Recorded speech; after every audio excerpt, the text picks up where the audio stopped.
Peuple du Burkina Faso, camarades combattants pour la liberté, pour la paix et l'indépendance réelle. C'est un plaisir pour moi et un honneur de m'adresser à vous en ce jour mémorable, marquant donc le 63e anniversaire de la proclamation de l'indépendance de notre chère patrie, le Burkina Faso. Mais avant tout propos, permettez-moi de rendre grâce à Dieu Tout-Puissant qui nous a permis aujourd'hui de pouvoir nous tenir ici et nous adresser à la nation entière. Permettez-moi également de rendre donc un hommage à tous ces combattants qui bravent vents et marées et qui nous permettent de survivre. Permettez-moi de rendre un hommage à tous ceux qui ont perdu la vie dans ce combat. Tous ceux qui sont aujourd'hui sur les lits d'hôpitaux et qui cherchent à recouvrer la santé, nous prions Dieu qu'il leur accorde meilleure santé. Et que ceux, les êtres chers que nous avons perdus, nous prions Dieu également que la terre libre du Burkina Faso leur soit légère.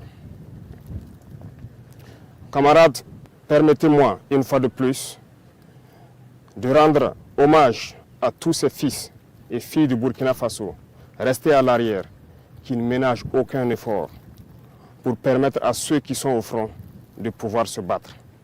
Tous ceux qui contribuent à l'effort de guerre, tous ceux qui sont engagés, qui prient jour et nuit pour que la paix puisse revenir au Burkina Faso.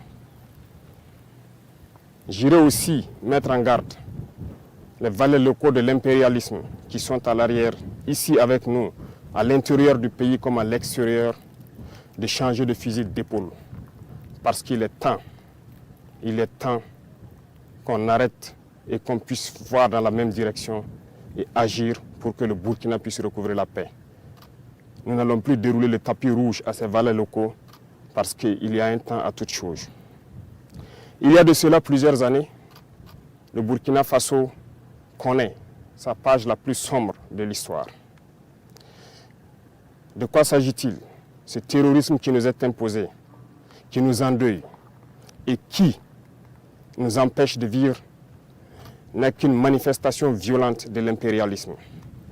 Ces impérialistes, en plus de piller nos États, en plus de nous spolier, à travers les valeurs locaux qu'ils ont mis à la tête de nos États, États d'ailleurs qu'ils considèrent comme étant leur sous-préfecture, aujourd'hui a atteint son paroxysme en nous envoyant une horde de criminels qui tuent hommes, femmes et enfants.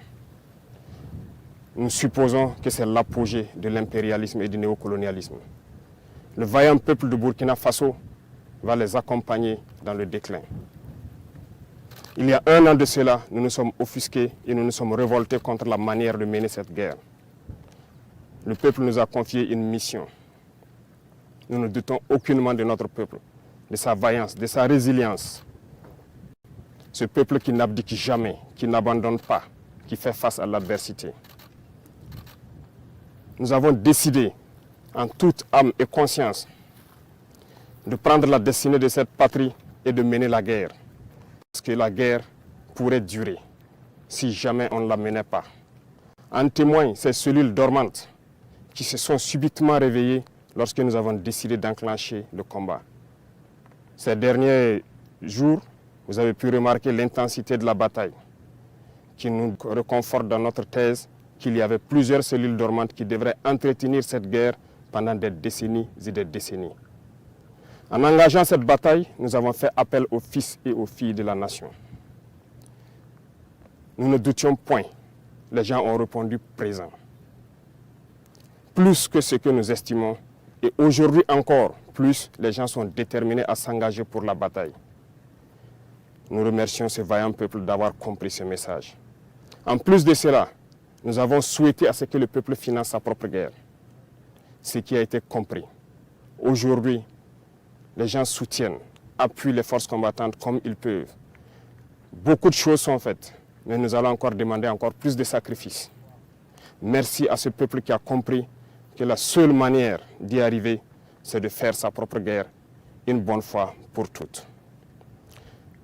En venant donc à la tête de l'État, nous avons trouvé une armée en sous-effectif, mal équipée, mal organisée, peut-être mal entraînée. Il s'agit pour nous, dans un premier temps, de faire appel rapidement aux VDP qui ont répondu et aussi de les équiper, ce qui ne fut pas une tâche facile. Dieu merci, nous y sommes arrivés à équiper tous ceux que nous avons pu recruter. Au sein de l'armée, déjà pour l'année 2023, l'armée de terre a recruté plus de 11 000 hommes. 5 000 autres sont en phase d'être recrutés dans les jours à venir. S'agissant de la réorganisation, très vite nous avons compris qu'il nous fallait des unités organiques. Ce qui a conduit donc à créer, dans un premier temps, 6 bataillons d'intervention rapide. Et ensuite, 6 autres bataillons d'intervention rapide ont rejoint les différents groupements de forces. Aujourd'hui, 7 bataillons d'intervention rapide sont prêts. Certains ont commencé leur déploiement et d'autres vont se poursuivre dans les 2-3 semaines à venir. 5 autres bataillons sont en constitution et en formation pour renforcer les rangs de ce bataillon d'intervention rapide. 2 bataillons d'intervention aéroportée ont été créés. Un est déployé dans la zone de Boromo, l'autre sera déployé dans les jours à venir dans la zone de Koudougou. Du côté des forces de sécurité intérieure aussi, beaucoup d'efforts ont été faits. En ce sens que, pour le cas de la police par exemple, nous avons réorganisé les forces pour les constituer en groupements d'unités d'intervention qui sont aux côtés donc des forces armées pour mener le combat. 12 GOUMI ont été créés dans ce sens et d'autres sont en phase d'être créés. Au sein de la gendarmerie, nous avons renforcé les effectifs par le recrutement d'environ 3 000 auxiliaires. Une première phase est terminée, l'autre est en formation. De même que dans les rangs des eaux et forêts, nous avons spécialisé une bonne partie pour former une unité qui pourra agir dans les forêts, qui est aujourd'hui prête. Et cette unité est en train de s'engager également. Toutes les autres forces de sécurité intérieure ont pu être dotées en équipement tels qu'ils n'en ont jamais connu de leur histoire. Mais ce n'est que le début, parce que nous continuerons à les équiper et à monter en puissance. Du côté de l'armée de l'air, il a fallu à un moment donné revoir donc notre potentiel aérien. Aujourd'hui, nous pouvons dire fièrement que le Burkina Faso est doté d'appareils de dernière génération qui nous permettent de scruter donc notre territoire à partir des cieux, ce qui nous permet d'engranger un certain nombre de résultats. Les terroristes peuvent aujourd'hui se déplacer d'un point A à un point B, peut-être mener des attaques, mais ne repartiront pas sains et saufs parce que nous les suivons, nous les traquons jusque dans leur dernière demeure. Il est encore temps pour ceux-là qui ont été trompés, qui se sont engagés dans cette bataille, de déposer les armes. Parce que viendra un moment où il ne sera plus possible de déposer les armes. Tous ces bataillons qui sont en train de se déployer, du matériel est encore en cours de route dans les 2-3 semaines à venir. Et lorsque tout cela sera réuni et que tous ces bataillons auront rejoint leur emplacement, cette phase de développement de la guerre tant attendue, les choses sérieuses pourront commencer. Je lance encore un appel à ces égarés qu'il est encore temps de déposer les armes. Parce que viendra un moment, on le répète encore, il ne sera plus possible. Le Burkina Faso a décidé de se battre et nous nous battrons jusqu'à la victoire finale. Pour l'équipement, nous avons fait beaucoup d'efforts avec donc la compréhension de ce peuple qui a accepté de se sacrifier. Aujourd'hui, les unités sont équipées et ça continue de s'accroître parce que nous voulons d'une armée professionnelle, une armée qui va défendre le Burkina Faso à l'intérieur de ses frontières, même au-delà, mais pour l'intérêt du peuple burkinabé. Les efforts continuent et nous allons continuer à renforcer les rangs pour que plus jamais ces situations sombres que nous avons connues ne puissent survenir à l'avenir avec nos enfants, nos petits-enfants. Pour accompagner tout cela, il a fallu aussi, du côté de la santé, augmenter donc la capacité de nos plateaux techniques des différents hôpitaux et de certains CMA qui appuient les forces de défense et de sécurité lorsqu'il y a des évacuations de blessés. Ça nous a permis d'acquérir un certain nombre d'appareillages et aussi l'ambition pour nous, c'est de construire des hôpitaux modernes pour permettre à nos infirmiers, à nos médecins d'exprimer tout leur potentiel. Ce processus est en cours, ce qui nous a permis de pouvoir contracter donc l'hôpital de Gawa et c'est ce modèle d'hôpital que nous voulons dans chaque région et qu'on puisse permettre à nos vaillants soignants d'exprimer tout leur potentiel, tout leur savoir. Aussi dans ce volet de santé, cette épidémie de la dengue. Épidémie de la dengue qui a fait beaucoup de victimes dans nos rangs. Beaucoup ont perdu des êtres chers. Toutes nos condoléances aux familles qui ont été touchées par cette épidémie. Mais cela nous rappelle quelque chose. Nous devons revoir notre plan de salubrité et d'assainissement. Ce qui a été lancé il y a quelques jours de cela, l'initiative présidentielle pour le développement communautaire, prendra en compte ce volet. Et j'invite donc toutes les populations à se mobiliser pour que nous puissions assainir notre milieu. Dans le domaine de l'agriculture, nous avons décidé de nous fixer une mission d'atteindre l'autosuffisance alimentaire. En 2024, c'est un défi. Pour 2023, nous avons lancé l'initiative présidentielle donc, pour l'autosuffisance alimentaire et la souveraineté alimentaire. Il s'agit pour nous d'emblaver un certain nombre de superficies, de donner des intrants à des producteurs, des semences améliorées produites donc par nos chercheurs sur place. Ce qui, aujourd'hui, on peut dire est une satisfaction parce que les résultats sont au-delà de ce que nous avions espéré. Ce qui témoigne encore que nous avons de bonnes terres, nous avons de braves hommes qui savent donc travailler la terre et nourrir les Burkinabés. Ça nous encourage à lancer un autre défi pour 2024. Des engins tels que des tracteurs ont été commandés dans le cadre de l'initiative. Les chercheurs ont été renforcés et on continue de les renforcer pour trouver les semences adéquates. Et aussi ce qui nous a conduit à ouvrir l'usine de Coupéla en août dernier pour fabriquer les intrants sur place. L'engrais est produit et pour pouvoir baisser le coût de l'engrais au profit donc de nos producteurs. Dans le même sens, il y a donc l'offensive agricole qui a été lancée par le ministère de l'Agriculture récemment et ça se poursuit dans toutes les régions du Burkina Faso. J'invite donc les populations des différents villages à s'impliquer, à aménager tout ce qui est bas-fond, toutes les terres cultivables. Et nous mettrons tout en œuvre pour les accompagner pour qu'on puisse produire au maximum dans cette saison qui arrive. La contre-saison est également lancée dans les points où il y a des eaux de surface. Et l'accompagnement est fait à travers donc, des semences améliorées produites par nos chercheurs d'un certain nombre de spéculations qui ont déjà été dotées à certains producteurs. On ne pourra pas parler d'agriculture sans parler donc du développement de l'agroalimentaire. Nous sommes en train d'encourager actuellement donc, tous nos importateurs et tous nos opérateurs économiques à se lancer dans la production, dans la transformation. Beaucoup d'usines verront le jour pour que un certain nombre de produits alimentaires soient produits au Burkina, transformés au Burkina et consommés au Burkina Faso. Et pourquoi pas exporter. C'est un défi que nous nous sommes lancés et nous comptons sur cette brave population pour nous accompagner à pouvoir réaliser ces défis. C'est en ce sens que nous pourrons donner beaucoup d'emplois donc, à des jeunes qui sont formés, qui malheureusement n'arrivent pas à exprimer leur talent parce qu'il n'y a pas d'espace qui leur est offert. Dans le même sens, le ministère de la Jeunesse a été instruit de mettre un accent sur la formation professionnelle.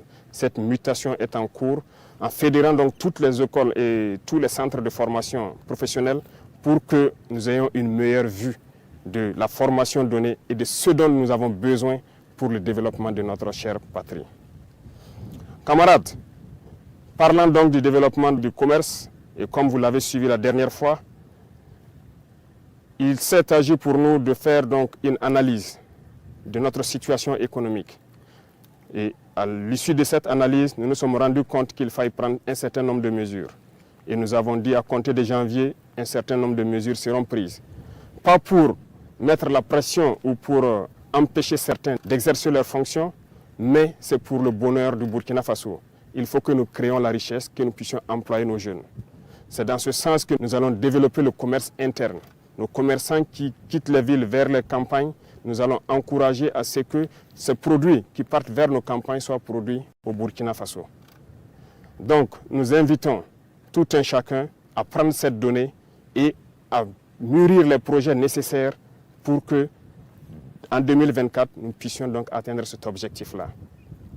Sur le volet donc de la coopération, un bon nombre de partenaires ont refusé de nous accompagner, de nous aider à acquérir le minimum d'équipements. Jusqu'au jour d'aujourd'hui, certains équipements dont nous avons payé des avances auprès de certains pays qui sont favorables à nous les livrer, les licences ont été bloquées par d'autres États impérialistes qui n'ont aucun intérêt à ce que nous puissions évoluer dans notre guerre. Par contre, plusieurs autres États ont accepté d'ouvrir leurs portes. C'est le lieu pour moi donc de les saluer et de les remercier pour leur engagement aux côtés du Burkina Faso dans cette lutte. Ici en Afrique, nous avons jugé nécessaire de nous mettre ensemble, surtout au Sahel. Parce que nous ne pourrons rien faire sans union. Ce qui a mené donc à la création de l'Alliance des États du Sahel. Une alliance de défense a priori, mais qui évoluera vers une alliance économique et bien plus. L'AES est un espace qui est aujourd'hui victime de terrorisme barbare, violent. Mais aujourd'hui, nous avons compris et les peuples ont compris qu'il faille s'unir. Et nous invitons tous les autres Africains, tous ces peuples brimés, à pouvoir s'unir pour faire face à l'adversité. Nous défendrons l'espace de l'AES comme si nous défendons nos propres terres ici. Parce que nous avons décidé de nous unir avec nos pays frères du Mali, du Niger, pour en faire de nos espaces un seul espace. Aller et venir, commercer et défendre, ramener la paix, la prospérité, la sécurité. Parce que nos peuples ont droit au bonheur. L'Eldorado dont nos peuples rêvent, nous pouvons le créer ici. Et nous avons confiance en ce peuple. M'adressant donc aux travailleurs qui ont déjà consenti beaucoup d'efforts pour le Burkina Faso, je vais encore vous demander plus d'efforts en 2024. Il y aura certaines mesures qui seront prises pour encore accentuer sur la contribution à l'effort de guerre. Ça va toucher les travailleurs du public et du privé et aussi les entreprises sur leur intérêt brut. Le taux sera fixé, mais cela doit nous permettre de pouvoir augmenter premièrement la prime de nos vaillants VDP d'au moins 35% et aussi de les assurer une certaine assurance vie, de sorte que lorsqu'ils sont blessés ou lorsqu'ils tombent au champ d'honneur, que la prise en charge soit meilleure que ce que nous connaissons. Donc, il y aura plus de sacrifices qui doivent être consentis à l'endroit donc de ces vaillantes populations qui ont accepté de répondre et qui se battent jour et nuit sur le terrain. C'est le lieu pour moi de leur rendre encore hommage pour leur contribution, pour leur accompagnement donc des différentes forces sur le terrain. Merci à vous. Je ne saurais terminer mon propos sans remercier toutes ces forces combattantes qui se battent sur le terrain jour et nuit pour que nous, à l'arrière, nous puissions vaquer à nos occupations. Remercier donc tous ces travailleurs, commerçants, paysans et éleveurs qui se battent aussi et qui contribuent à ce que nous puissions mener cette guerre et libérer nos terres. Vive le Burkina Faso, la patrie ou la mort, nous vaincrons.